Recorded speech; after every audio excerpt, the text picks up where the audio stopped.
Good morning, good afternoon, good evening, wherever the case may be, wherever you're tuning in from. Live and exclusive on Football Carnage, Redfellas, Sunday night. Hope you're doing very well. I have a glass of water, I have a cup of tea, and I have some cake. To assist me today to stay calm, composed, neutral host. Neutral? Fuck the neutral bit. Host. To talk about Liverpool's unbeaten run coming to an end. Liverpool went into this game 19 games unbeaten, but it took 12 men, a 96th minute own goal, and a whole heap of ludicrous, farcical, outrageous decisions to halt that unbeaten run. To help me, because I need help. My voice is gone, struggling. Help me digest it all, dissect it all, explain it all. I have the wonderful Conroy, the amazing Cav, the calm Steve, and the angry, the very angry Mr. Cross, who's very cross. Hello, everyone in the chat. Hope you're all doing well. You already know house rules. Please, as you enter the stream, everyone smash a like. Puts us in a good mood when we see likes. We need motivation to talk about yesterday. There's anger, there's frustration, there's bitterness, there's this whole heap of emotions going through right now. I have a super chat to start off with. Of course, Pixelated Pigeon sends in a super chat. He says, journalists need to do more data-driven analysis to sidestep this tribalism. Klopp knew that speaking out would only result in a fine and being labelled emotion. PGMO gets too much protection. Pixelated Pigeon, really appreciate the support. Thank you very much for the early super chat. We will absolutely get into that very much so. Guys, I guess it's only fair to start off with the statement before I get everyone else's opinions on everything else. Here we go. This is the statement apparently just issued by Liverpool. Can everyone see that? Shall I zoom in a little bit more, do you think? Yeah.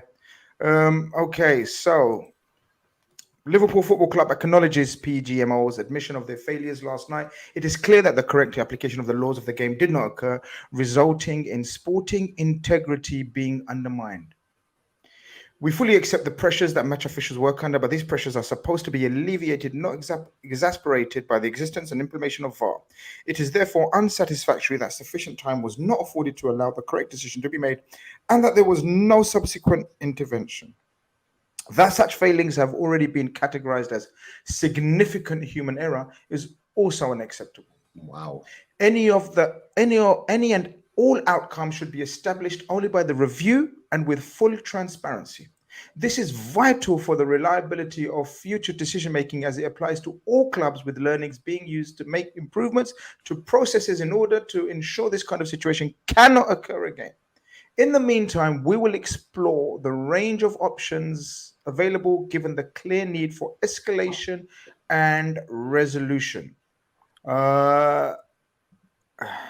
Ladies and gentlemen, hope everyone is well. Smash the like, subscribe if you haven't. We're so close to 35k. That would be a lovely total to get to. It just sounds nice, isn't it, when you've got a nice round figure.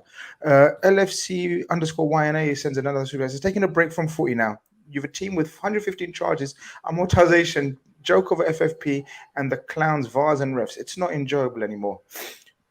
Conroy, your initial reaction to the statement first, of course, because that has just come out and we've not really had time to digest it. We've all read it live right now. Yeah. Your initial reaction, I guess, if there is any sort of.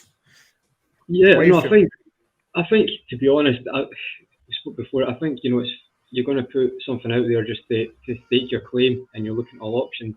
I think being a realist as well, I think there's not going to be much following that happening. I think it is just a case of making the feelings clear and emphasising there should be transparency going forward, which I think there will be, to be honest, anyway, because it is such a unacceptable error that will be the case. So that's the initial feeling on it. I think again it's just really to emphasise the club as a whole united with the fans and the feeling of it's just unacceptable. And I think people say rematch and stuff like that. I may be wrong, but I've never ever seen anything happen like that. Previous unacceptable error that's happened in any league in the world. It's maybe one of the most high profile because of the game and the Premier League. But listen, from my opinion, I don't think anything will happen from that. It's just a statement to show the agreement and the feelings, and felt that they had to put something out there just to make that clear. So that's my initial feeling on the statement. It would be interesting if anything more comes following that as well. My initial feeling right now, I'd say there probably won't be, but we will be finding some investigation, so we'll find out about that. Cav, Conroy has obviously spoken about sort of what he expects from the statement. I definitely wanted a statement.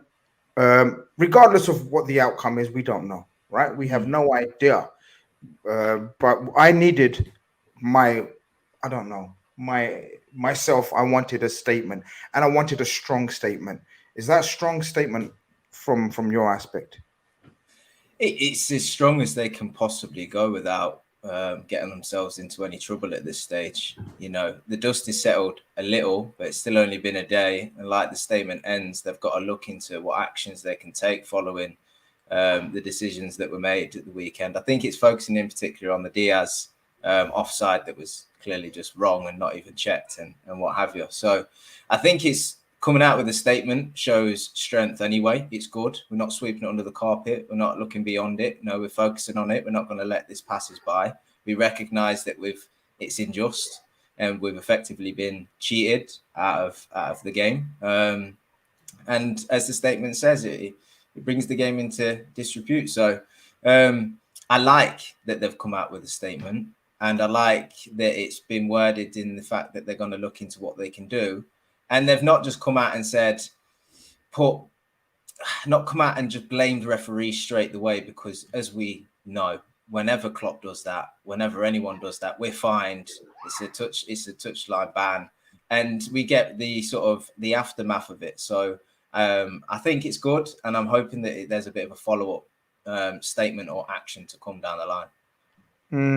Steve, your reactions as well to the statement, please. Well, I'm not calm, as you pointed out before, mate. I'm absolutely fuming. The statement was always going to come, wasn't it, mate? This don't think anything can happen retrospectively. It would be unheard of, uncharted territory and all that stuff. This needs to be the final straw on situations like this. There is so much wrong with that game, which we'll break it down and get into. This needs to be the one. For once, football speaks as one. There's always been somebody that goes against what's been said about these things.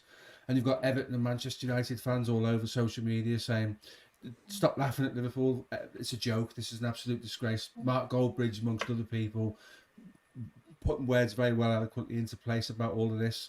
This needs to be the catalyst for change. This can't happen again. You know, we've gone there. People lose their jobs over where they end up at the end of the season. Players lose their positions in teams because of results. There's 3 officials there. I was reading the other day, 4 officials there. I was reading the other day that these guys earn between 120 and 300,000 pound a year for doing this job. So that is. I did not know that. There might have been 600,000 pounds worth of salary per year on that pitch, and they couldn't even get it right. So wow. I stayed off social media for almost 24 hours because I was absolutely livid. Couldn't bring myself to speak about it. I'm no calmer now. We'll get into it again. We were so close to one of the best defensive performances you'll ever see in your life. We should never have been put in that position. It's absolutely disgraceful. And action has to take place. It has to take place. So none of this crap can ever happen again. Never again. It's difficult, again, as we've discussed and what we've spoken about, it's difficult to see what they can do about this that would appease us. I don't think there is anything apart from replaying it, or even replaying it from that moment in time or whatever. But that's not important. Well, it is important, but I don't want to speak about that right now, Keith. I just want to speak about sort of a couple of things, or one of the major things that the statement says, and the transparency factor. They've asked for clear transparency.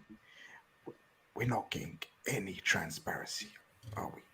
We won't. We just won't. Well, I think PGMO and the referees have backed themselves into a corner with this situation, because now, see, previously they could get away with making mistakes. They can get away with the Onana situation, for example, where Wolves don't get a penalty. They can get away with certain scenarios and subjective decisions, subjective, exactly, calls. And not have to say anything, right? They never have to come out and say the reasons why they made the decision. They never really have to release the audio unless Howard Webb comes out and picks his time. You know, they never really have to come out and explain themselves. So where I think that this may put them back into the corner is that it may come to a situation now where they may have to start releasing the audios. They may have to start coming out and giving reasons as to why they came to the decision they came and how they did, because it's such a bad decision. I think what they hoped would happen is that, well, we find the managers down to the ground, we find the players down to the ground to such an extent that, you know, they're not going to say anything. But this is such a bad decision that now trust has been lost within the refereeing community. Trust has been lost with, it's not about the technology, it's about the way it's implemented. So that goes to the heart of PGMOL, their setup, their structure, their leadership, and ultimately the way they do business, because it's such a bad decision. You have to say that it was a decision that alternated the entire football match. And we'll go into obviously all the details, but you cannot in one football match use technology to make a game-altering decision and then abandon that technology to not make a game-altering decision. I think that's what makes it so much worse, because VAR was used significantly on 2 occasions. Both of them were to the benefit and ultimately of the opposing team, when it should have been a fair match. So it's not the physical technology was there all along, but the Referees Association have been able to roll around with a certain air of arrogance, a certain air of authority to say, don't question my authority. But after today, everyone wants to know, whatever club you support, everybody now wants to know, why is it these situations happen? And when these situations happen, you now have to come up and tell us the reasons why, so that it can be addressed and people can understand the reasons why these mistakes happen, because it can't be shrouded in secrecy no more. This, in my honest decision, is the worst decision I've ever seen referees make, VAR make. It's all good having, if you had humans and no VAR technology in that game, Curtis Jones doesn't get sent off. Nope. Yeah. And Diaz goal gets chalked off. There we go. That's how significant the technology played in this game today and how badly it was applied. We're going to try to speak on the game first and foremost. We're going to try to go in some sort of order and not let all just rant and rave. And we all got so much points to make in terms of the actual core decision that we all want to speak on and have emotions about. But let's try to have a normal show to start off with, and maybe escalate into carnage later. But the game starts, and of course, Conroy, we have to discuss the lineups.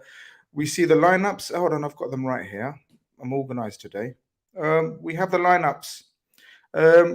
Lineups come out. What did you think of them? A couple of big decisions from the Liverpool. Sod the Spurs one for a little while. We'll concentrate on the Liverpool side of things. Couple of key changes, I'd say. One of them being no Trent, even though he was fit. That kind of made sense in your opinion, especially with the threat of, well, you know, it might have been Son, but in the end it was Richarlison. Joe Matip instead of Konate.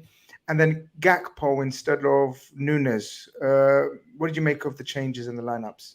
Yeah, definitely. Can you hear me okay now, guys? Just to confirm. Crystal clear now. That's fine. For some reason, it automatically went in a different mic. I don't know why that happened. But can you check VAR, please? Yeah, I'll check that now. Yeah, get that back. But yeah, that's fine now. With the lineups, I think, to be fair, the Trent one, we both thought Trent would start on Friday when we've done the preview with Tobes. But I do think that he's probably looked at better to be safe than sorry and not risk aggravation. Joe Gomez has been in good form and it made sense. with Gakpo, I was a little bit surprised with that one, but then I did learn during the game, I think he got a bit of or just before, that Nunes had a slight knock, so he didn't want to take a chance in that, or I think Nunes would have started, especially with the way Spurs played and chance of getting space in behind, and he's been in good form as well. So apart from those two, I would say everything else I was quite happy with, and obviously, the last one was Joe Matip. Again, me and you said we'd want Konate, but I think you mentioned that Klopp might go with someone with Matip just the way he reads the game. And if it is like a Son or a Richarlison up front, then Matip may be better at that. However, the way it ended up working, Richarlison was more wide than it was Son, who actually went in between the lines. But yeah, apart from that, I was okay, Grizz. I think the only one that stood out was the Nunes one. But again, when I found out about the knock, I could understand that. Yeah, Cav, the lineup. We've got to a stage where we got a couple of seasons ago where whatever he picks, we're good with. The squad is in such a mental place, a good mental place and physical place as well. And tactically as well, he's been so good last 6-7 games. Even though we may have our personal slight doubts in certain situations, it's best to go with Klopp knows what he's doing right now. He's on top of it. Was you of the same opinion? Yeah, absolutely. Because let's face it, what we have at the moment is depth and quality in depth. You can look at the starting 11 and, okay, you might have a preference of Nunes over Gakpo. That's fine, but Gakpo's still a great option to have. You might want Trent over Gomez, but I think you'd accept that Gomez is in good form, like Conroy says. So that's perfectly fine. Gives you a bit more defensive stability, more than Trent would. So that's okay. And Matip or Konate, you'll have your favourite there, but you'll have to look at the game and what you think you're going to face and whether you're going to have runners in behind or you need somebody who's going to step in or a bit more aggressive or height or wherever it is. But always round, they're good players and they're playing well. So whatever lineup he seems to put out at the minute seems to be good enough to go out and win. And more importantly, the bench is so strong. And there's actually players that ain't making the bench that are good enough to play minutes for us as well. So we're focusing on the starting 11 because that's the team that starts the game. But as we've seen over the start of the season and the games we've already played, is actually we get stronger as the game goes on because we're making better changes than our opposition usually are. So the starting 11 is, of course, always important.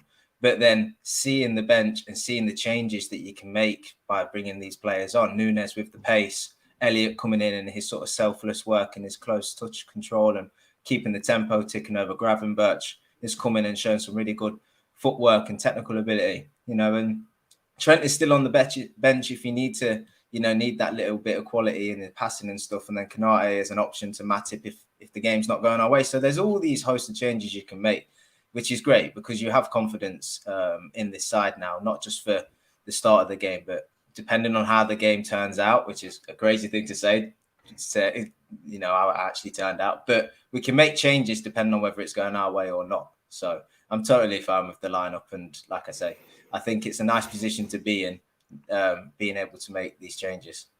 Adris says, I'm only here for Grizz's tears. And then he says #, and then some silly bunch of letters put together. Absolutely welcome, my friend. Absolutely welcome. No problem. We're here to speak on all things Liverpool, Spurs, tears, fears, cries, whatever you want. As long as you leave a like, my friend, as long as you like, that's all I'll ask for. Whether you're here for our tears, or whether you're here for our fears, just leave a like. That's all we ask for. So big up people. There's close to 600 of you.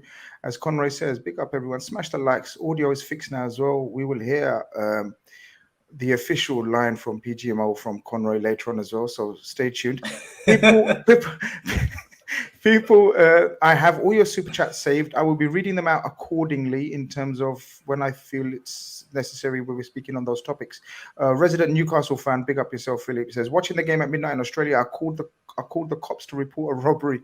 In all seriousness, LFC spirit shows they'll do big things this year. Thank you, my friend, for the lovely words and the honest words, unlike others. Steve, we have to speak on about the opening 20 minutes, the only 20 minutes that was normal. The only 20 minutes that was like a game of football, really. I was at the game. The atmosphere was very good. Spurs were up for it. Their players were up for it. The manager, the fans, everything. But so were we. We were absolutely up for it. And I thought the 20 minutes that ensued, normally we were pretty good. I guess the best chance fell to sort of Robertson and Gakpo. That's the main incident that I wanted to talk about. Gakpo seems to have a very good knack of shooting on the turn, and obviously his goal ends up on the turn as well. But a decent enough save. But then Robertson could have done better. Should have done better with the rebound. There's only one place he can strike that ball. He's not going to go across goal with his right foot, because we all know that's just for standing on, don't we? So, at the end of the day, it's got to be a left foot strike. I thought Liverpool started the game well. I wanted to see Endo play because I was worried about the space James Maddison would create, and as we get into the game, we'll perhaps touch on that, because he had an awful lot of it, and he pulled their strings. A sign of our confidence, how bold and forthright we were, and how much on the front foot we wanted to play, and I loved that. I absolutely loved that. And that game was setting up to be something else, wasn't it? In terms of footballing spectacle. We want to see adverts for the Premier League for the right reasons, not for the ones that came to pass by the time the final whistle came. And there you've got two sides that are open and play attacking, honest football. I thought we were moving the ball around really well. I was surprised with the selection of Gakpo, but it was working. He was keeping hold of the ball, bringing other people into play. We were seeing flashes of line-breaking passes from McAllister, and Szoboszlai was his normal self. To go away to Spurs, who, like us, were unbeaten, with loads of confidence. They think they're onto something down there, and why not? They've played so many games and are unbeaten. I thought we would create chances all afternoon against them. I thought both teams would score. But on the evidence of the first 20 minutes, I'm looking at Liverpool thinking, we've turned up today. We're up for this. This is a real battle. It was always going to be a test. That's the way I looked at it. You go to confidence sides. Spurs will be a difficult place for all the teams in the Premier League to go this season because of, like you said, the fans are up for it. They're riding on a bit of a crest of a wave at the moment, unbeaten so far. I thought we were every bit their match, and I thought we looked like the side that might just create the openings, within the first 20 minutes. Mm-hmm. As I said, if you feel to support the channel with super chats, keep them coming. I haven't forgotten them. I will be addressing all of them individually. I've starred all of them. Keith, opening 20 minutes, like Steve said, Steve summed it up perfectly, to be honest with you. I don't know if you want to add or subtract anything from the opening 20 minutes, but I wanted to maybe draw your attention to the first of so many talking points, and I guess it's kind of been forgotten about, really. I don't know if it's been forgotten about, but Curtis Jones, and we were quite high up, and we didn't get a clean sight of it, what's happened. Obviously, since then I have. Curtis Jones, I believe kind of the ball gets away from him, or it's a 50-50. He's going at the same time with the midfielder. Was it Basuma? I think it was Basuma, wasn't it? So, and Curtis Jones goes for the ball. Now, from what we know of Curtis Jones and what we've seen in the last few weeks especially, is Curtis Jones has got a tendency to try to wrap the ball around with his instep all the time. He does this rollover with the ball where he controls it. This is my opinion, and I think I'm trying to make sense of it. How Curtis Jones thought about that challenge, what his intentions were. I believe Curtis Jones' intentions were to wrap his ball, get ahead of the ball and get over the ball and wrap the ball around with his feet. He does that a lot. I don't think Curtis Jones went out to hurt or even foul the player. But looking back at the video footage, since I have, Keith, I can understand why it was given. I've given my opinion. It's all yours. What did you make of it in real time and afterwards? And what did you think? So in real time, it was a tough one because it was such a tight area of space, right? You got the Spurs take the throw in. They kind of pass it between themselves and it was like a box. Like there's not real much distance between the players. It kind of goes loose. And like you said before, Curtis Jones is he's not coming at it with any great pace, or he's kind of running. If he went like that move, I almost feel like if he was going at it full pelting as if he was to press Basuma and going in to try and instep it like that, you would have said that absolutely. Like he's flying into that tackle. It's an ankle breaker away you go. But because it was there wasn't a lot of he didn't put a lot of his own force into it at the time. I didn't think much of it. I thought, okay, a bit of a nasty one. You know, he's kind of misjudged it a little bit. You know, it deserves a booking, yellow card at most. What really frustrated me about the whole situation, though, is how it was presented to VAR in the first place. Now, if you're going to show up a still, and the first still you show of a player whose foot is going into somebody's ankle, it doesn't matter whatever situation, anybody, you see it all the time in Twitter, right? When people pull up stills of a particular incident and they say, why was this not a red card? Why wasn't that not a red card? And you kind of take it, well, there's a whole situation that happened before that yes, it looks bad as a still, but actually, if you look at the circumstances behind it, there was a really good view of it where you can see both players are going for the ball. And it just so happened, and obviously Curtis Jones, his ball goes over the ball and onto his ankle. So in a sense, you can almost say it was an accident, you know, but these things happen. But again, it's just one of those ones that unless you played football, you're never really going to know whether that is going to be something that's going to be intentional or not. Most people, if you're going to get rid of those type of tackles, then players may as well not tackle. And Liverpool are getting into a stage now where they may as well not tackle for the ball. I think the key part to this, Conroy, I'll come to you next. I think the key part to this, what Keith explained there, is if you're going to base calls on fouls, on stills, then there's no point playing football anymore. No. Then it's no point making challenges anymore, because I've played football, you've played football, everyone's played football, and we've all know that there is contact made with body parts. And if you're going to take a still shot of every challenge and the aftermath of it and the finishing point of it, there won't be much challenges. You might as well make football a non-contact football. I don't think he misses the ball or is late on the ball and his full force is into the shin or whatever it was of the said player. But you may beg to differ. Yeah, I mean, we're going to judge this case by case. We're not going to do a blanket statement tonight, as we never do, because it's about discussing it. I think for me, like, it's fair enough you can say that, but ultimately it's unfortunate. But he doesn't control the ball, right? And then he goes into high up in his leg. Intent again doesn't always come into it because you're not a mind reader.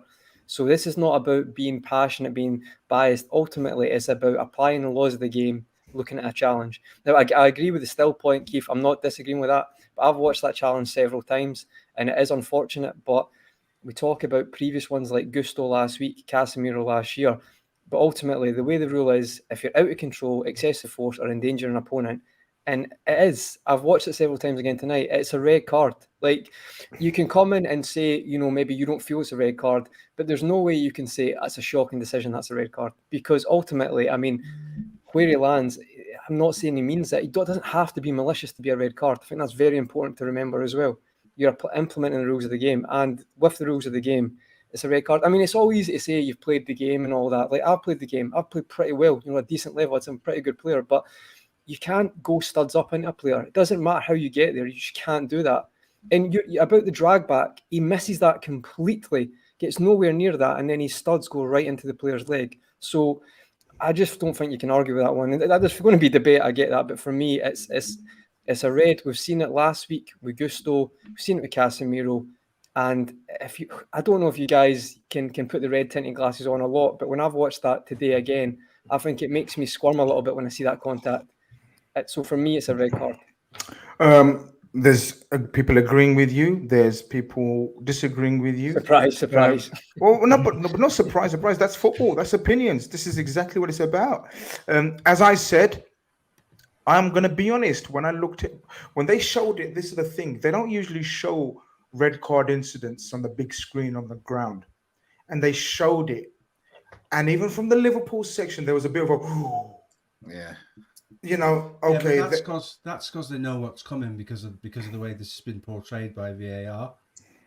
Conroy, I respect. Well, go on. I was going to go to Cav. Go to Steve first, and Cav, you can have the final say, I guess. Sorry, on that. mate, sorry, yeah. Cav, but you're often the right. reason, Conroy, and I respect that massively. So this isn't about me against your opinion. No, of course not. His first point of contact is on the ball, and then the ball rolls with his foot on the ball, and then he makes contact. His first point of contact is not the player. So by definition of the law, that's not serious foul play. It's the physics of the ball that calls him to make contact with the player. Have you got that in writing that's then, a Steve? yellow card, got mate, that in all day writing, long. Steve? It's not in writing that. It's about endangering the player. Excessive force out of control. It's the rotation on the top of the ball because he makes contact with the ball. Watch it again. Watch where he makes the first contact he makes. But ultimately, the there's been challenges like that before, though. Like, why do we have to get into this? Like, you've seen Gusto. Did you say Gusto last week was not a red card? When he wins the ball and goes reckless through the man. So that was a red card. So I've not just looked at Liverpool, I've looked at the president we've had here. Casemiro last year was the same. So we talk about consistency, but when we're getting consistency, we're moving the goalpost. That's all I'm saying. Well, Conrad, you've had your part. Let Steve finish his point now. You've had your opinion. Every pundit, every man that was involved with TV that's been from Jamie Redknapp, Michael Richards, Alan Shearer, who I don't particularly think has a great take on football. Everybody, Gary Neville was the first person to come. Gary Neville is defending Liverpool players. You kind of have a point. The first contact is on the ball, and the ball spins and rotates towards the Tottenham player, and he makes contact. You could put a still on that where both of them are on the opposite sides of the ball. If that was the still they chose to show, instead of him going over to the video, and Keith's point's exactly right from before, the first image we all see is the final part of that move, that challenge, where his studs are making contact. Of course, the referee is going to see that and make a decision based on the evidence that given him. If that's done as a video instead of a still, and he can watch that from start to finish, like everybody else that's involved in professional football, and I'm not, but everybody else that's involved in professional football, that's never in a million years a red card. First contact is the ball. Cav, we've had never a red card. We've had. It's definitely, you can't argue it's a red card. Me and Keith we can understand why it was given. Where are you, sir? Well, I don't think there's any player at the minute that would step out on a pitch wanting to endanger a player. So I think we should just sort of forget about the intent. There's clearly no intent, right? And most red cards in this kind of scenario, they are unfortunate, and we don't like it. Right, the state of football. We all want to see, teams playing out from the back, which means they're retaining the ball a lot more. We want to see a high press on that because it's exciting. That's the game that we've been encouraged to like and that we all enjoy. But part and parcel of that is that players are going to be running at speed and they're going to be making challenges. And the key thing is to make sure that you go into these challenges correctly. You judge where the ball is, you judge where the opposition is, and you make contact with the ball and hopefully come away with it. I think there's no intent. I think he does get the ball first, quite clearly. And it's very, very unfortunate that he hits the top of the ball and he rolls over. It's also unfortunate that Bissouma happens to be, it's a bit of a 50-50 challenge. And Bissouma's leg happens to be stretched as well. So not only has he rolled over the ball, but he's then made contact with Bissouma, not only on the foot, but above the ankle. So it looks terrible. But I think it's unfortunate, but I think it's a red. And I always think about if it happened to one of our players, if it was the other way around, I would be calling for a red card on that. Now, I agree with Keith's point. If he'd have made the referee made an on-field decision as a red card, you'd be like, okay, it's unfortunate, it's fine. He made a yellow, I go, okay, fair enough, he got with the ball first. I'm going along with that trail of thought. If he gets advised to go over to the monitor, as long as he sees it in real time, right? And then they show him the contact afterwards, just to say, no, he did touch the man, but this is the full context of the play, and makes a decision off the back of that, I can accept. But when you put in still images up, like you guys said, you could probably pull out 100 pictures in that game where two players would have made contact and you could have made a red card decision off the back of it. It's the technology has been used in the total wrong way. And like Keith alluded to earlier, it changes the game. And that's the sad thing about it, is we all love football for what it is. It's a basic sport when you think about it. And these decisions are quite simply just ruining it all for us fans. So I would go with the decision of, I think it's unfortunate, but it is a red. We've had all our opinions for 5 of us. This chat is absolutely split. There's too many talking points to do polls on each one. Shane McGee sends in a very generous super chat. Thank you, Shane. He kind of just echoes what Cav literally just said in terms of, if the roles were reversed, we would want Curtis Jones off on a red. I accept that.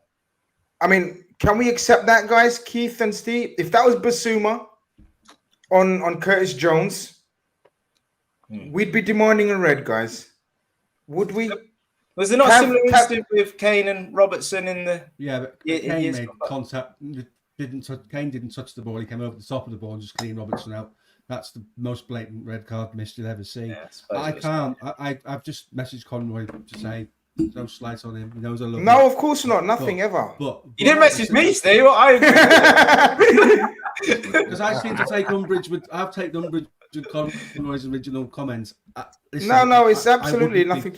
I wouldn't be looking at that as in the other way around. It's all if buts and ands. The fact of the matter remains that I don't think that's a red card. No, everybody that's quoted on the television doesn't think that's a red card, including ex-professional referees like Mark Halsey and people like that who've had their say because that's what they do. They jump on the bandwagon. To say it's a harsh red card is probably an overstatement. It just isn't. It just isn't a red. There's no malice in it. Everybody agrees with that. You see them given because of the way football is today. Somebody made the point earlier about you, Grizz. If we can't make contact during football matches, we should pack it in and all go home and not bother. You know, centre midfield has always been blood and thunder where things are contested. There will always be a little bit of contact. That happens purely, as I said before, because he rides over the top onto the ball with his foot. He comes over the top. The impact is the last part of that whole thing. The whole thing that happened there. And it's done. It's created by the physics of the ball, not by Curtis Jones's malice or endangering another player. Let's stop there because we have so many things to talk about, and otherwise we will not sleep tonight because we've just spent half an hour on the first talking point. Mad, isn't it? Let me just finish off what Shane said. Why was Udogie allowed to stay on after asking for a yellow in Jota? We went consistent in quality, and that's it. We were going to get onto that, Shane, because red card happens. I guess I'll do a circle round to Conroy again. No, Keith, I'll come to you, Keith. Red card happens. It's done with. We have to accept it. We have to deal with it now. No shuffling of the pack at that stage from Jurgen. I don't think, guys. Correct me if I'm wrong. Gakpo goes over to the right, doesn't he? Salah goes up top. Salah goes through the middle. Yeah. And Gakpo goes to the right. But it's significantly, for the goal, it's not that significant because Salah ends up on the right.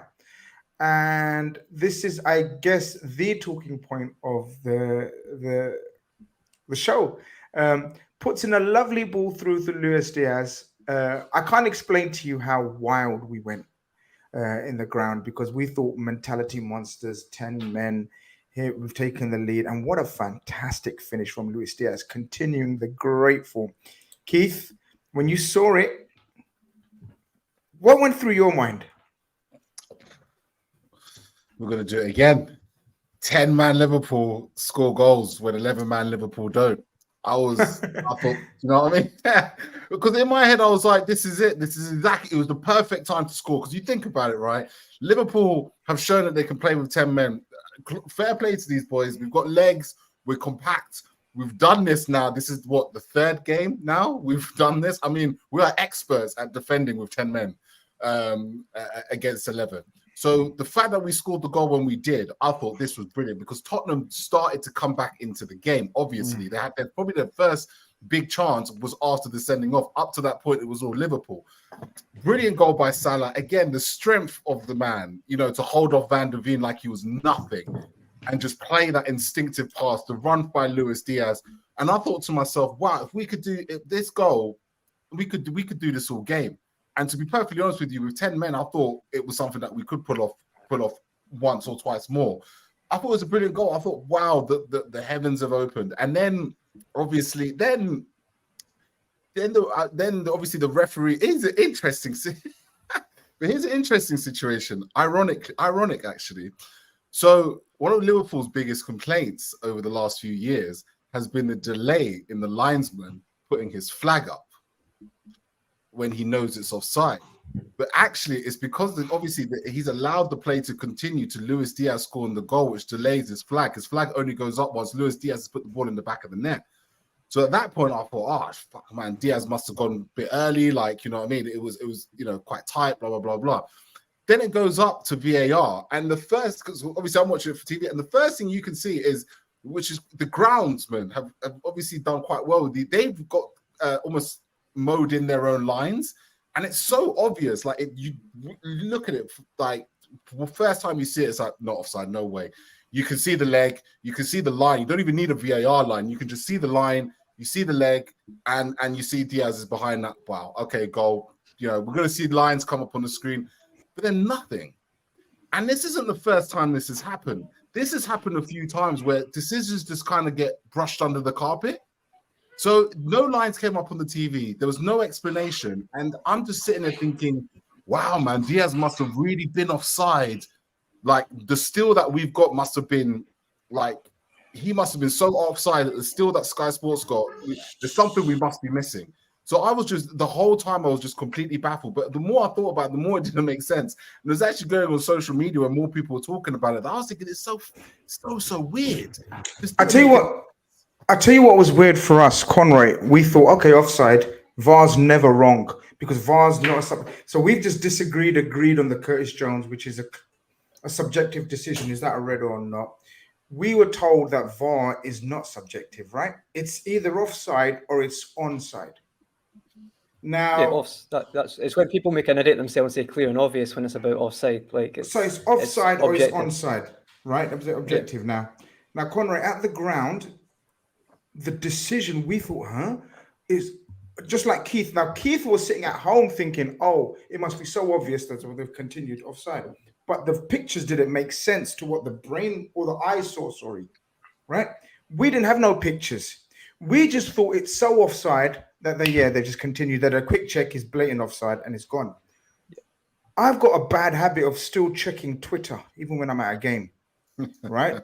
and what I couldn't work out, Conroy, was everyone, and I follow Liverpool fans, Arsenal, every club's fans, everyone was saying, oh, shit. The Arsenal fans were, Man United fans were, oh, shit, it's on, right? Liverpool fans were like, that's on. So my timeline on Twitter, I was like, guys, everyone's saying it's onside. And they were like, everyone's like, oh, well, it's, VAR's checked it, it's obviously off. Everyone, not one person, Liverpool, Man United, Chelsea, whoever you support, no one was saying, yeah, close call, but offside, just offside. Yeah. Everyone was onside. And then I started seeing things like, they're not showing it. So we were baffled, like, apparently they're not showing it. Why are they not showing on Sky? Can you make sense of this one? Well, what it is, Grizz, is actually I looked at this earlier, and I think from what I've heard, I've seen one interview recently that I'm not actually sure about. From what I've heard, it makes sense that this is what happened. So what I think it's Dan Cook is the AVR and Darren England's the VAR. So you've got your VAR and your assistant VAR.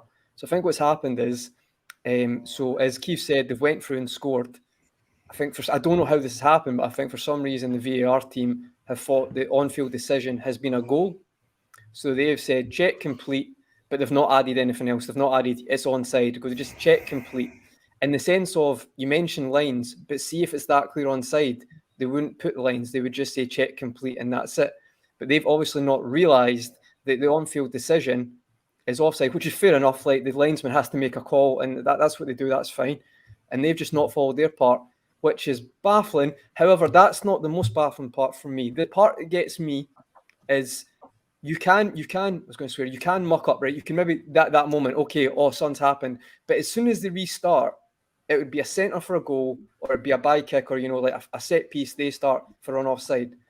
So even though I know the rule is when the whistle starts again, if I'm on their side, I would rather get a ball. I would rather get a shouting match at for not following that rule, but then passing the goal as soon as the whistle started again and having a stoppage, because at least then we get to the right decision, and that would be that.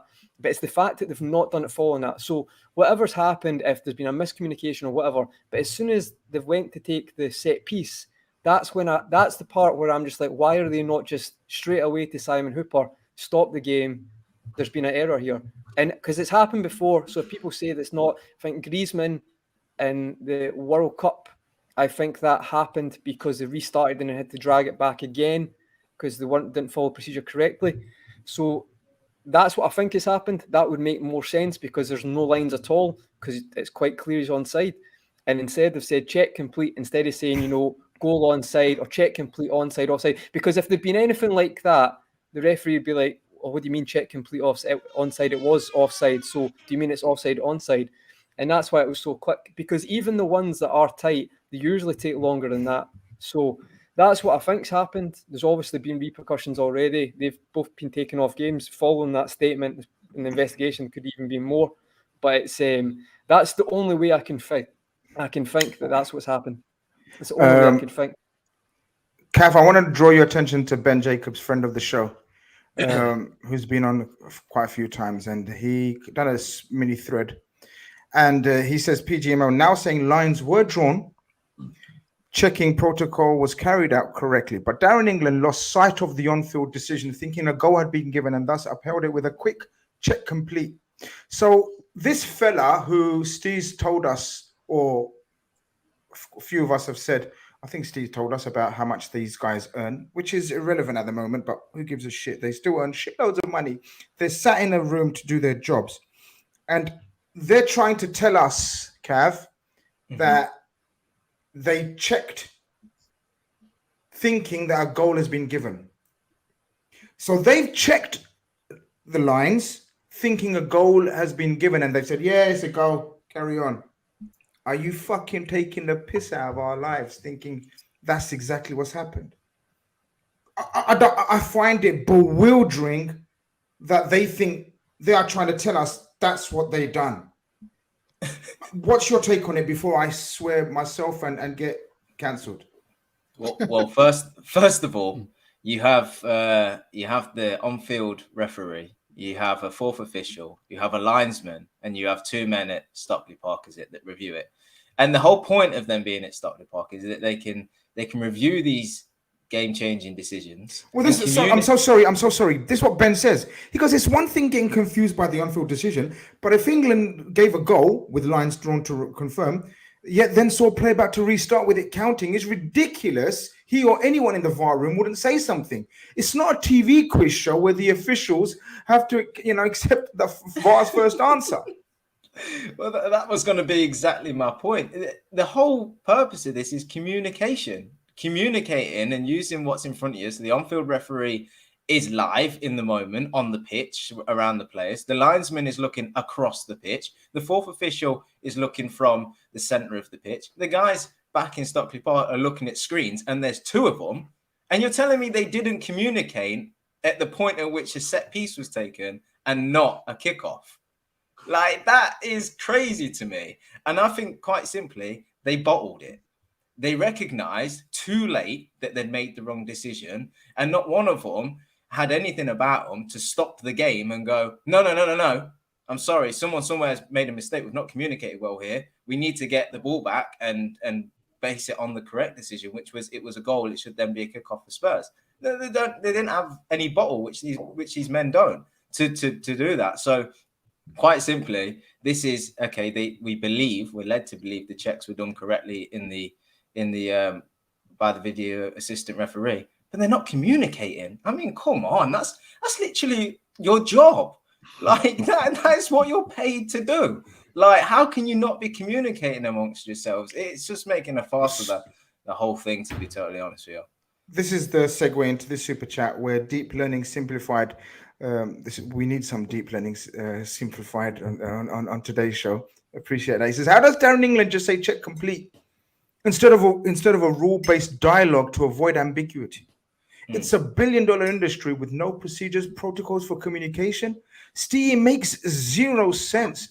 I think Keith said it earlier on. I think they've messed themselves up.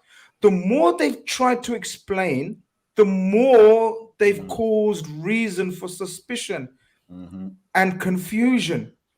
I think it was best they didn't say anything. Well, I don't know, because if you don't say anything, it's even worse. Steve, give us your take on it, sir. I think the flag goes up, goes for a VAR check. The on-pitch decision based on the flag is that that's not a goal because the flag goes up, and the referee will react to the linesman's flag. So they should go upstairs and they should say he's onside.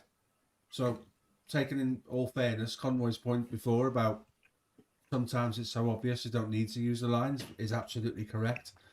I've set my living room and I can see, based on the lines on the pitch that Keith pointed out before, he's clearly onside. He's clearly onside. There's no doubt in anybody's mind that he's onside.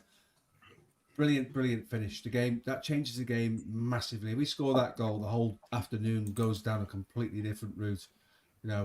So it's mental. The point made before, I think Conroy made it again, was at some point there when they decided to give a free kick, they should have gone, no, what are you doing, boys? We checked for the goal, he's onside. That's not right. So we've seen them come out before and say, well, I decided not to tell him because he was having a bit of a rough afternoon and he didn't need the pressure. When one person comes out and says that in a collective field of officiating, that brings the whole essence of VAR into question. That's happened once means it happens again. So it's a really bad set of circumstances. It's really badly managed. It has to be, as I said at the start of the show, the catalyst for change. We have to mic up the refs and we have to mic up VAR, and that conversation needs to be audible in the stadium. It has to happen. They do it in rugby, they do it in other sports, and it works perfectly fine. Once everybody understands the logic behind it all, we'll stop having these mistakes. There's a fourth official there. Should have said, well, what are you doing? I've just listened to their thing. You might be lost in the fact that players are speaking to you, and you might be confused by the fact that players surround you and put pressure on you, but I'm not under any pressure. I've got Jurgen Klopp laughing at me because he can see it's onside. It's beyond comprehension now. So many factors, so many opportunities to say, right, stop. What are we doing here, boys? This is what you're going to end up with here is completely wrong. He's onside. It's 1-0 to Liverpool. End of. It's a restart, and it's 1-0 to Liverpool. There are 3 or 4 different fail-safes in place here that don't work, any of them. And that alone makes this one, by some distance, the worst one we've ever seen. And the one that needs to be the catalyst for change. We cannot have this repeated. And I know Twitter says, oh, it's Liverpool fans moaning again. It's not. It's clear and obvious to everybody, to use a really poor phrase in what we're speaking about. But to everybody, whether you support Liverpool or not, that's an absolute mess. Well, it's not. I've had lots of Spurs fans say, "Oh, come on, it's just decisions going up and down." No, sorry, got for and against other teams. I asked for examples of this type of scenario, and not many people were able to come back with an example of this levels. Because after the match, the PGMO admits a significant human error occurred, and that a goal should have been awarded through VAR intervention.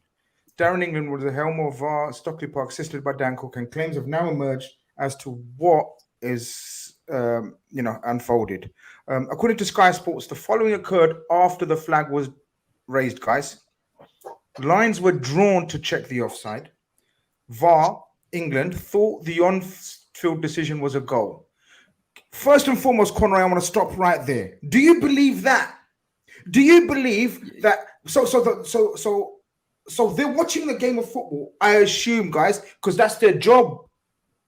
Their job is to be watching the game, not like casually while I'm doing a Redfellas on a Sunday night, having a slice of cake, a cup of tea, chatting to Conroy, right? I think I'd take good money. I'd take good money to watch that. Grizz in the studio doing that. So I'm assuming they're scrutinizing it to a far more serious level than Grizz Khan on fucking YouTube, right? They're watching a game of football, a high-profile game of football. There's been a sending off. Tensions are already high. Decisions, yellow cards, anger from the officials. There should be more focus now than ever. Yet, the second major incident after the red card, they fucked up. Yeah, and I think the thing is, Grizz, I actually do believe that because, you can say what you want about different things, but this is that obvious that if you were going to do something, you wouldn't do it with this one. So before we go down that route, this is that obvious. As Steve said, it's so obvious it's onside that if you were going to, try and do that about anything, if there's maybe, I'm not going to go down the conspiracy theories route, but this is not the one you would do that. I think, to be perfectly honest, this is the only rationale that makes sense. He said check complete when even in the grounds, it says VAR check, possible offside or whatever. So I think he's went against the actual protocol of they're meant to say the full terminology anyway, right? Went against that. I can believe that, to be honest. The part that I can't believe, right? If I make a mistake at my work and I've just realised and I might have to cut a game a minute in, but I would rather do that than face the repercussions for the end of 90 minutes. Because at least, as Cav mentioned earlier, at least if you do that, someone could say, well, do you know what? They made a mistake. They rectify it very quickly, right? It's not ideal. They shouldn't have done it in the first place, but these things happen. But they've rectified it, and it has been done before. I'd rather have the repercussions of a minute delay in the game and looking stupid instead of what's happened. And that's the part I really struggle to believe. I do think that's the case, though. I just think they've bottled it when as soon as they've realised. Which again, if you're comparing, but Conroy, in a worst scenario, that's not it. You would. But just Conroy, if you believe that England, right, didn't know what he was reviewing. But that's what you're essentially saying. He thought it was onside. He obviously thought it was onside. So he said, check complete. That's it. And he should have said, but that's my point. He's not watching the game. He's not watching the game then, Conroy. What was he doing? No, I think he is. He's just two of them ain't watching the game. Two of them watching the game. There's two of them there. They're communicating non-stop. We've seen the recent example of which was it? There was one audio released. Am I right, guys? Only one audio has been released, or there's been a couple? That's not true, Grizz. There's 4 or 5 audios released. Okay, no, few. Okay, a few. Okay, no problem. But it only reinforces my point, Conroy. But what do you think? I tell you why. No. See, you're not. Let me finish, sir. If there's been 3 or 4 audios that have been released, you will find in all of those audios there's non-stop communication. Yeah, no, I agree. There's to and fro, so that doesn't make sense then. You don't agree with what I'm saying, though. No, because I'm saying it can't be. That can't be the case because there's non-stop communication. It's not one person saying something and then it's not relayed to the other person. It's like, right, I'm checking for offside. There's been a goal disallowed. That's what the original referee was saying, And so he's saying, so what's he checked? It can't have been he didn't see it. It can't have been he doesn't know what he's checking for. Well, I think, what I'm saying is he believes the goal was given, so he's checking for offside. And when it's not offside, he said check complete, and they've restarted the game, right? That's what I think's happened, right? But you maybe got a fair point, Grizz, because ultimately, as soon as it's a restart of a set piece, that's what's causing the confusion for me. But the restart is a problem in itself. Yeah, I agree. Because apparently then, immediately one would question why England will not clarify the right call after seeing Simon Hooper is signalling for a free kick. Now, Cav, apparently, again, we don't know the rules here. Budding referees or actual referees, please fill us in if there's any in the chat. Johnson explains, Dale Johnson this is, on Twitter, who is an expert. He's brilliant on these kind of things. As soon as the Spurs take the free kick for the offside, which they were set out for, the decision cannot be rolled back. See, I know that, Grizz, but it has happened in the past. Griezmann in the World Cup, they've done it. You'd rather do that. Man United. It shouldn't happen. It shouldn't happen. No, that's slightly different because they're reviewing a decision, which means as soon as the game restarts, you can't do that. Because the Bruno Fernandes one, they were reviewing that after the final whistle. But this one is the game restarted. However, it has happened before. It doesn't look great, but you would rather do that than face the repercussions. Surely anyone in a job would rather get the best of a worst case scenario there and get suspended for doing that when at the end of the game you're going to have every fan saying we lost that game because of you. To me, that baffles me. I would rather get suspended for doing that and then quickly rectifying it. And I know Dale said that and I get it, but it has been done before. I just think to me, I would do that. Can I just add one thing as well before we move on, Grizz? Just on the comments you said about the live, because I think Steve's spot on about the live. And to be fair, there has been talk about this. The one thing I think we all unanimously have to do, Premier League clubs and the PGMO together, to be honest, is has to go to FIFA and IFAB because they are the ones who can stop. Because right now we're not allowed to do that. They have to change the rules to broadcast the audio lives. All for that, but that would have to be a unified thing. The other thing, that comment about the break glass model for offsides, most of the Premier League clubs voted against that, which I was baffled with in the summer. If you don't know what the break glass one is, in the World Cup, you would have seen it when Martinez... Is it this one, the auto one? Yeah, the auto. So it's like you've got semi-automated when it's like, you know how you have like you've seen it in the World Cup where it's like the sheet comes over the person, so you see if they've got a body part offside. They voted against that, which was baffling in the summer, and it's still baffling now because that would have helped a lot of scenarios. Don't get me wrong, this is not the main reason for this error, but you can see it clearly. So then there would have been an image that went across to everyone, and you could see that Diaz was behind it. This is just additional point to that, but I think, again, that has to be in place because it's a much better system. I was baffled in the summer, I'm baffled again. So I just wanted to add those 2 points, Chris. Mohammed Salim sends in a super chat related to what we're talking about. He says, linesman usually says, I'm flagging for offside. Yep. Go listen to Mark Housey on Talk Sport. He clarifies that. I don't know if anybody else wants to weigh in on that because Mark, he explained it pretty much well, actually. I wanted to weigh in on one point that you made in terms of like how obviously Spurs fan would say decisions happen and all of that kind of. Yeah, look, the Curtis Jones red and we're going to come on to the Jota red. Look, these things, happen. The biggest problem is that you bring it, that VAR technology is brought in to be able to help referees in these situations. And if you didn't, because of VAR technology, it has shifted the game in a certain way. And that's the problem. VAR has been used in certain situations the correct way and used in such a bad way in another way that you create an unfair football match. It's much more fair if we just have human error, full stop. No VAR, no technology. You just get linesmen that maybe make mistakes or referees that make mistakes and should have done something. That's fair because at least then everybody has human error. When you have a football match where you have technology that's helping to benefit, that was supposed to cut out the human error. So if there is a human error, the technology was there to rectify the human error. There has been a human error being made, but now, according to the PGMO statement, there's been a human error on the technology usage.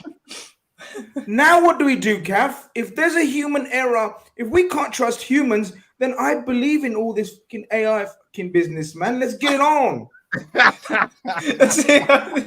might be the only solution at this stage. Honest to God, if we can't use technology right, we might as well put all 20 teams in a random generator and just saves ourselves all the hassle and money in watching this sport. Because it's basically a human error, right? There'll probably be a few results in a season that go the wrong way. But if we can't even use the technology right, we're opening up a whole new can of worms, and it just escalates even further. I think the sad thing is, and this is the point I was just going to end on with regards to the overall sort of incident, is it's detracted away from the fact that Diaz scored a wonderful goal. I mean, the finish was absolutely brilliant. I mean, not only the run and Salah picking him out, but to pull it in the bottom corner whilst the man was just about coming across him as well was absolutely clinical. And at that point in the game, we're down to 10 men at this point, and it puts us ahead in the game. That changes the whole outlook. We can suddenly then go from a team that's, okay, let's see what happens, to no, let's sit back and just play counter-attacking football from here on in. It's only, 10 minutes till half-time. We can maybe make some adjustments then. So the timing of the goal that was disallowed, incorrectly, obviously, it just changes the whole sort of landscape of the game. So and that's what's so sad. It is very sad, and we're going to come on to exactly more sad things. None of Your Business says the refs have an agenda since Klopp's comments on Tierney. That's 4 red cards in 7 games this season since he had that go at Tierney. Do you remember? It's time to go our tin hats on. #robbed. And look, we won the Fair Play Award year on. And since he said that, guys, 4.5 seasons. Guys, having a subconscious bias against someone or something isn't that deep. It happens, and we shouldn't be so quick to disregard. Oh no, they're not out to get Klopp. Guys, in every walk of life, you have subconscious biases where, and you got to remember, these guys are all mates. They all socialize together. They all chill out together. They all go for drinks together, holiday together, and they talk just like we do. Don't forget about their wage packet. They're not professional. And that shows. Incidences already this season are showing you they're not as professional as their job titles suggest they should be. And they will be looked into. Oh, they will be released the WhatsApps. They will be. Yeah, don't want audio and mic. Want the WhatsApps. I don't care what anyone says. I don't care what anyone says. There is absolutely something called subconscious biasness. There is absolutely. They might not set out to do it, but and in tight calls or where it's your call, because that human, I'm going to refer to him as human, not even his surname, Darren England, whatever his name is. That human decided not to stop the game or call it over. Like, yo, no, hold on, I made a mistake. I'm saying it's a goal. He decided it, that human. Why? We will never know. People that are asking for audio releases, I'll be astounded if there's an audio release of this. Why? Because it will totally undermine and totally put into the whole officials in such a bad light that they may not recover for it. And why they won't do it is because they back each other. Just like we would expect to be backing each other because we're mates. We wouldn't like to outdate Steve or out Keith or whatever. We'd say, all right, look, let's just try to brush this under the carpet. Cav, don't do that again. Fuck's sake. Do you know what I mean? One of those ones. They're doing the same. I don't know, Grizz. They've been more transparent this season ever than before. People said that about the Anana, and I get only because they've been asked to, Conroy. Only because they've been forced to. Not out their own accord. The PGML show. No, but that's not true, Grizz. Last year they said they were going to have shows like a couple months ago, so it's not just reactive. They've always will the audio be released again, then? I get what you're saying. Will the audio be released, Conroy? Well, the PGML show is once a month. Will the audio be released, Conroy? Conroy? Show. There's literally a month for the show. Conroy, will the audio be released? The last one, yeah. I'm saying to you right now, right? I said there could be. No, we can't have Conroy's internet going at this time. Howard Webb, Michael Owen, last month, there was a PGML show scheduled for every month. Can you hear me now? Yeah, it's a bit in and out, man, just like your VAR calls. Yeah, you're back. Guys, 760 now. We need to get 400 likes ASAP before Conroy loses his internet completely. Conroy, I'm asking you a very simple question before we keep losing your internet. Will this audio be released in your opinion? Because I'll tell you why. Let me finish before you answer. Because this is the most controversial, explicitly wrong case. Will the audios be released for this case?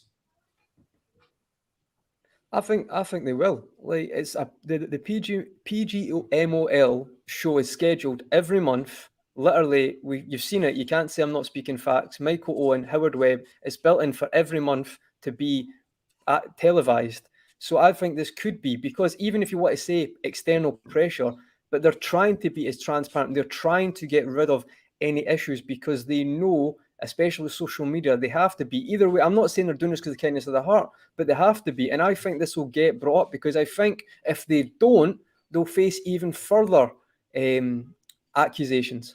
So I think it will be. People said the Anana one wouldn't, and it came up. Guys, let's remember this day, everything. Conroy believes these audios will be released. I believe there's no chance. I think certain elements of that, certain parts of that audio may well maybe certain parts. So they've come out and admitted there were errors, so they don't stand to lose anything by releasing the audio because they've already acknowledged the mistakes. Given the statement by the football club this evening, it is possible that Liverpool will take some form of legal representation on this because this affects end of season trophies. This could affect end of season. If Liverpool miss out on the Champions League by a point, this will be the game that they point to and say, well, how on earth could you do that? And I know it's miles away and it's a bit fanciful to say that, but the statement from Liverpool Football Club says they're going to have a look at all of the possible means to get some clarification on this and prevent this type of thing from happening. They may be forced through legal actions to release the whole audio, whether we hear it or not. I don't know. Okay. Yeah, you're right. Steve, I hold back. Conroy, if they are forced to release it by way of investigation, by independent panel sources, whatever, then that's a total different. Yeah, I admit, if they are forced to release it. I believe PGMOL themselves would have released this audio. Absolutely no chance, because it will be damning like fuck. We must move on. There's so many other things. 2 minutes later, we're reeling. Are we still? Are we reeling? What is it? It's very easy to be reeling, but the players wouldn't have been. Spurs build up a good move. It's a good goal.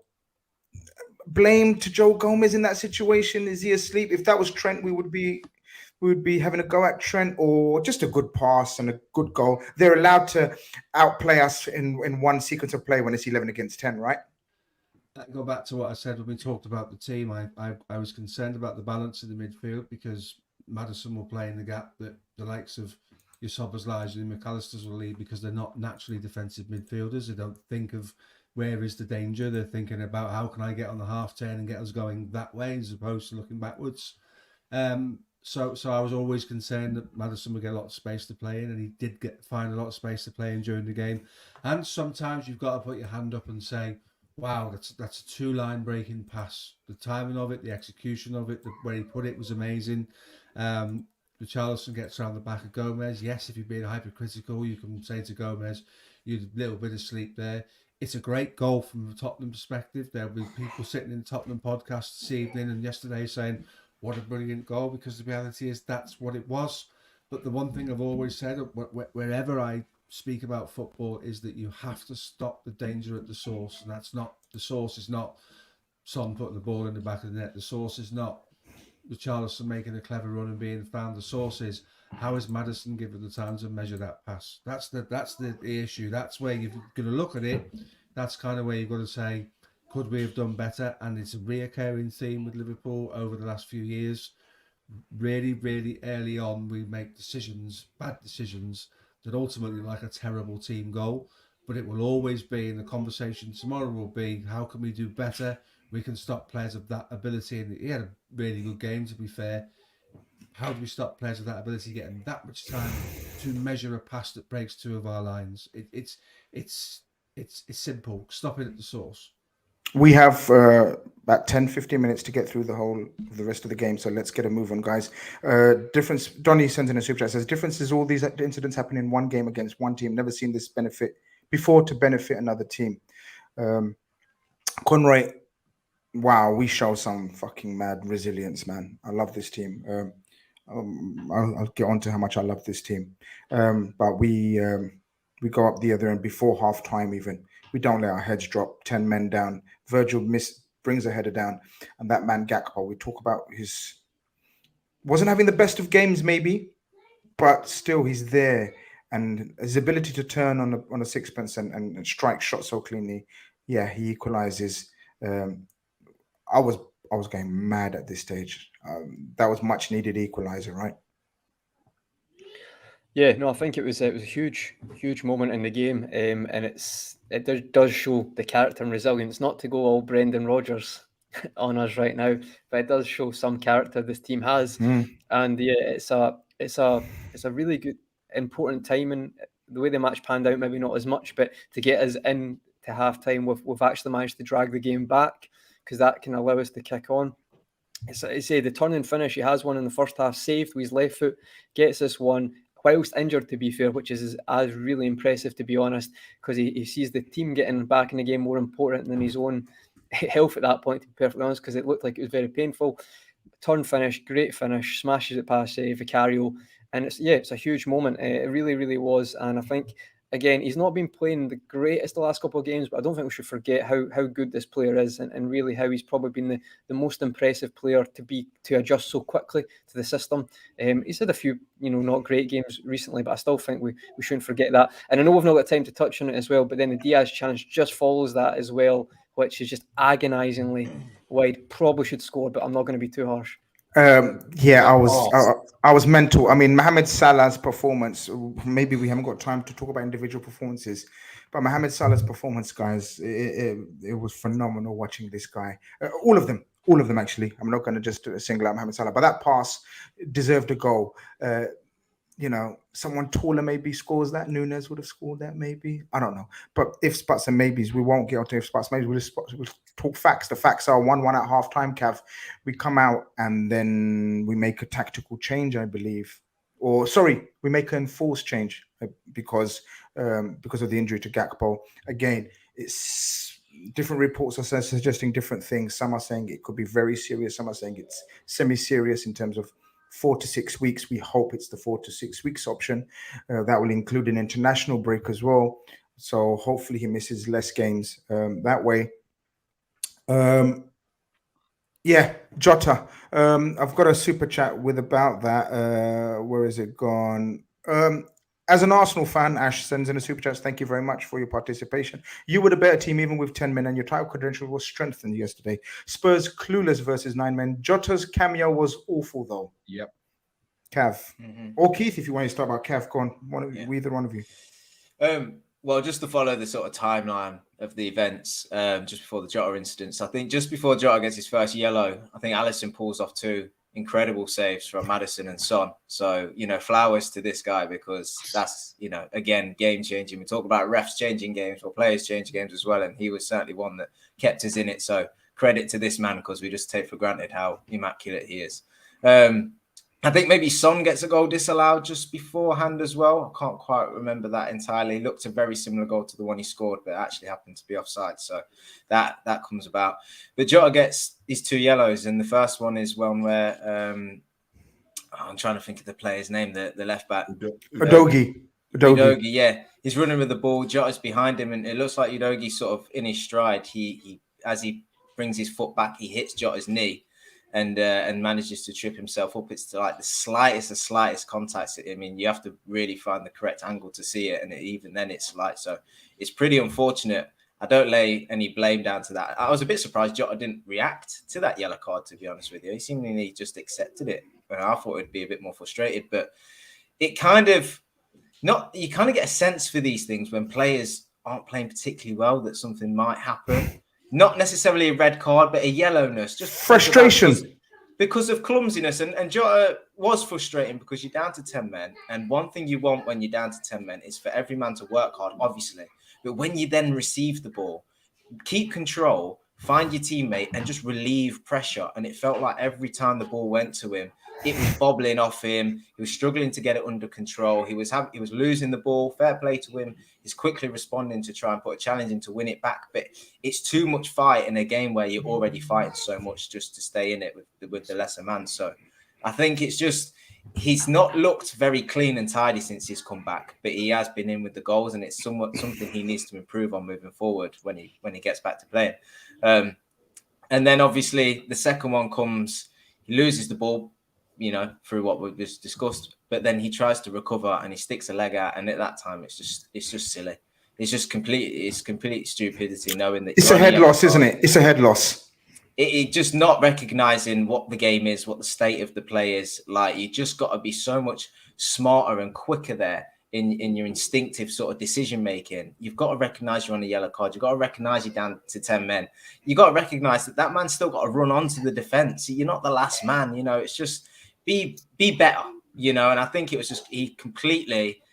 We're going to talk about what this means for the side and how what we think about the players, but he is just single-handedly the only man that I could not lay blame to, but would be frustrated on off the back of yesterday's game. Sorry. Conroy, Jota, I thought it was a head loss. Yeah, we thought it's 2 stupid challenges at the time. On replay, the first yellow, was it a yellow? Debatable. I still can't tell. It's not a yellow. I haven't watched it. Even if he touches him, it's not a yellow. Come on, it's just he maybe does get away with one just before that as well, but it's not a yellow. I'm not disputing that. It's not a yellow at all. But that doesn't mean games happen. It's not a yellow. It doesn't distract from being stupid. The second was a pure head loss, and I agree with Cav. And he just wasn't having the best of game in that super chat. I didn't think it was a clever move to put him out on the right. Maybe, I don't know. But if spots and maybe Salah, Salah was playing through the middle because Gakpo was injured. Once Gakpo went off, maybe Jota through the middle and keep Salah and Diaz wide would have been a better option. But anyway, it was a head loss. We go down to 9 men. Conroy, after that, it's mission impossible. It's not impossible. I tell you why. And I tell you why, guys. It wasn't mission impossible because of the tactical side of Jurgen Klopp that we've been seeing and the continued tactical side of Klopp that we're seeing. Because Jurgen Klopp decides for the first time correct me if I'm wrong, I can't remember the last time we go to 3 centre-backs. I know he's done it a couple of times, very rarely, but our 3 major centre-backs form an amazing wall of defiance for the next 30 minutes. In front of them come on Endo, Szoboszlai, Gravenberch in the end. McAllister was running on empty, guys, I can tell you. He should have been substituted about 15 minutes earlier. Trent and Robertson become the wing-backs, and we just play a a 5-3 system, basically. Obviously, we've got no one else. 5-3. At that stage, guys, with half an hour to go, something like that, I was just full of pride with the effort and the tactical nous this team, the club, the players were showing.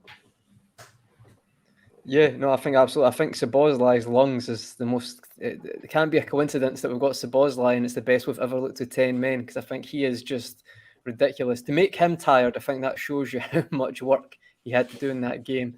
Yeah, I think, not to keep talking about character, I said it a few times, having a Brendan Rodgers, I think, a tribute tonight. But in general, I feel like it did show a lot.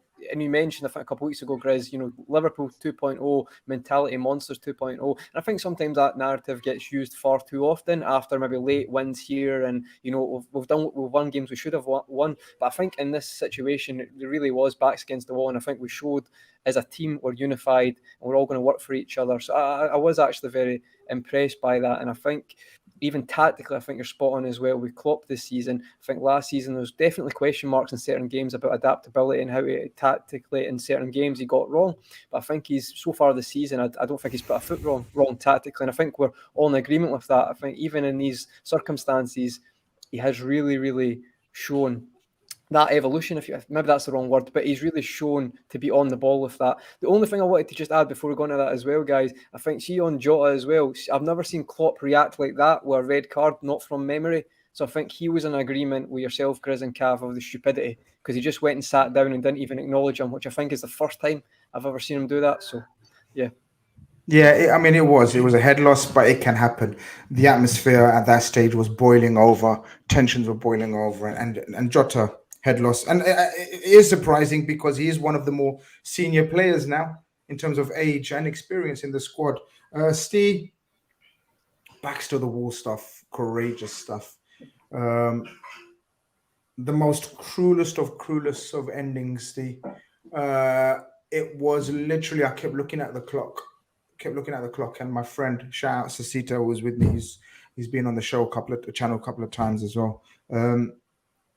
He was by this stage head in hands. He's like, just commentate. He was telling me to commentate. We literally knew there's 10 seconds to go. He goes, just commentate the last 10 seconds. I said, it's literally, here we go. The ball's gone out wide to Porro, was it? Porro, the ball's gone out. I said, the ball's gone out to wide to Porro. He's going to cross it in, but we've got plenty of cover in the box. And then silence in the away section. Joel Matip, we've spoken about all summer and we spoke about all season. Joel Matip has been magnificent.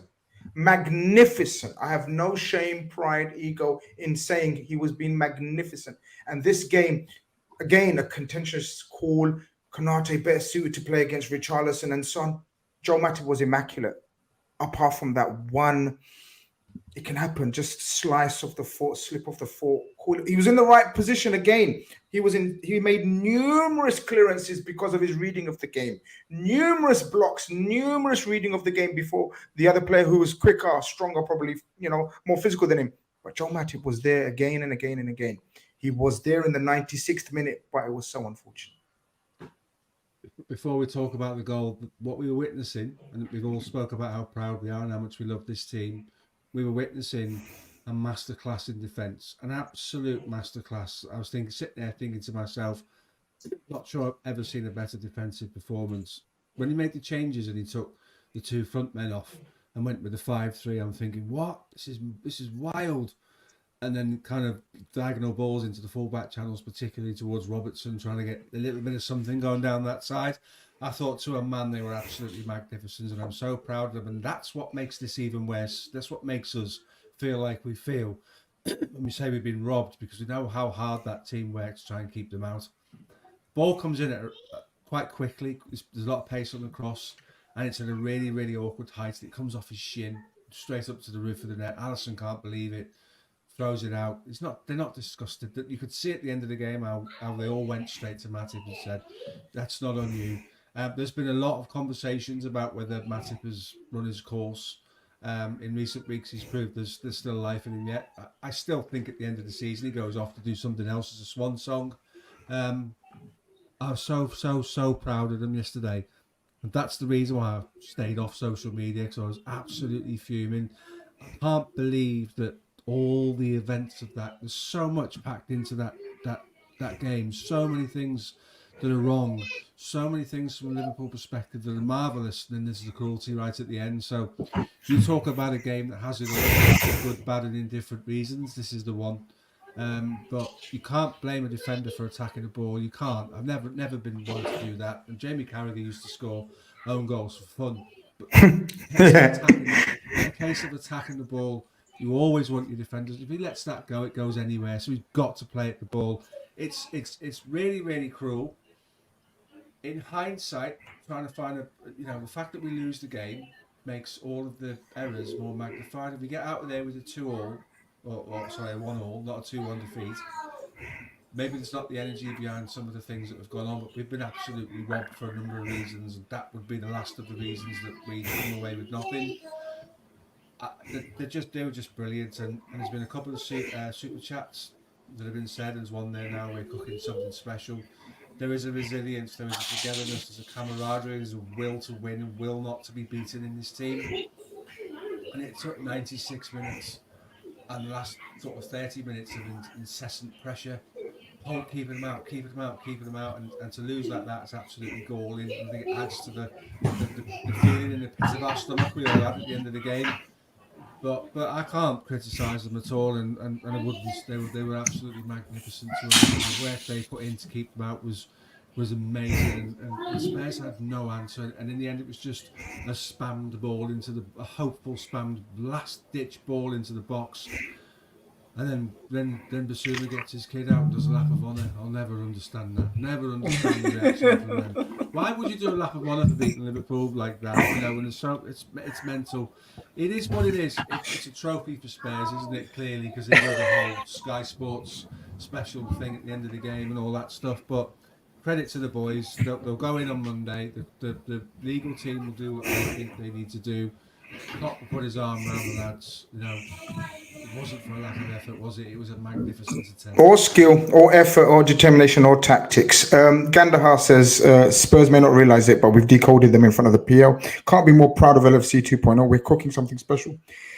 Excuse me. Cake and the tea and everything else has got to me. And the chat. Lions, all of them. Very well said, Gandahar. Very well said. Marco says it's funny how Spurs fans are acting like LFC got cooked. All clubs and fans of all clubs should be aligned on refereeing improved for all games. Absolutely. Conroy, where do we go from here? That could be, it could work in a couple of ways, right? What way would you like to see that affect the rest of the season moving forward? I don't think it changes much in the sense of we'd said 7 points from these 3 games. Obviously, we've lost that game, but I don't think you're going to be disheartened. I think we're just going to crack on from that. I think if anything, it'll just continue to galvanise us, to be perfectly honest. I think that we can take a lot from that, and I think Klopp said that in his press conference as well. So I don't think it's going to be it's going to stop us in any way. I think if anything, it'll probably just accelerate. Is that the right word? Or improve our kind of unity as a team. I think we'll go into the Brighton game with them losing 6-1 as well, and us actually managed to do that with 10/9 men. I think we'll go into that game, funnily enough, confident. I know that sounds a bit mad, but I think we will, because we're happy to have 11 players on the park, so we'll feel like we've got a spare man. So we'll start with 11, Conroy. That much is for sure. Yeah, we'll see. We'll see how it goes. But yeah, I think ultimately it's not changing how I feel about what this team can do. I think it just improves the feeling towards the Liverpool 2.0, if you will, and I think it's just going to improve. We said last week this team can go up to another level, and I still fully believe that as well. Cav, you echo those sentiments? Anything to add? Well, I think just apply sort of context around where we sit currently. 4th position, 16 points. Man City are obviously leading the pack on 18. They also lost at the weekend. Not a lot really changes then, does it? If we believe we're title contenders, we're going to challenge, we should only really worry and focus on Man City. And we just, they lost as well. So 7 games in, 2 points off the top, sitting in 4th position, which is the bare minimum to achieve this season. It's all fine. If you're going to get loads of horrendous decisions, do it against people that aren't your rivals. I don't class Tottenham as Liverpool's rivals, and have it all in one game. It's still only 3 points dropped. Don't have it go across multiple games, okay?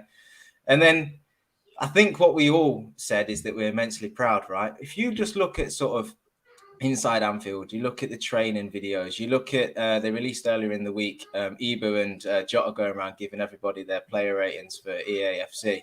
Look at the camaraderie and like how well they get on.